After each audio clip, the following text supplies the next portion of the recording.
As you may have read about in the Dream Giver book I wrote, or the book Beyond the Prayer of Jabez, our family unexpectedly was, I guess you could say, moved by God. It certainly wasn't our idea, down to Africa for 3 years. When we moved to Africa, God had some surprises along the way, and one of them was the chance to meet and confer with numerous presidents of different countries in Africa. The president of the Congo, or Kenya, or Uganda, Namibia, Zambia, many different presidents. They all had a way about them. They all had a way you were to approach them. If you were with a king, for instance, like the king of the Zulus, he had a very clear way of approaching and having a discussion with him. When I was in the presence of the king of Swaziland, it was an entirely different approach. When I was with the Queen Mother of Swaziland, you had to enter her presence on your knees, and you couldn't look at her until you were invited.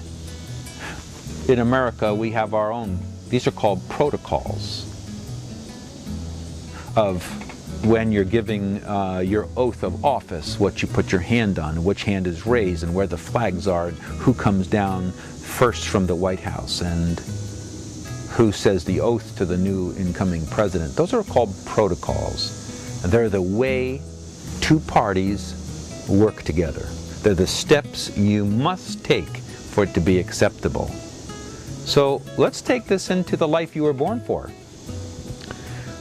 By now, hopefully you're thinking to yourself, oh, wouldn't it be something if my life was like the book of Acts in the New Testament? That instead of rarely God showing up in my life, and certainly not predictable, my life could be filled with the interventions of God, and that His arm would be so powerful, and that I'd help deliver so many miracles to so many different kinds of people.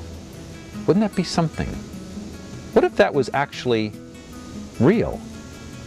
But what happens if it required you to understand God's protocol? How do you actually deliver a miracle? How do you do it?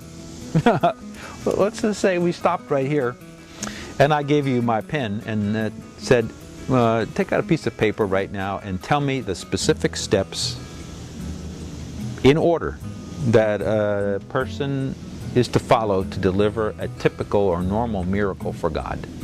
And I gave you this pen. What would you do? Would you even flip open the pen, or would you chew on the end wondering, oh man, I don't know what the answer to that is, but I think I should know.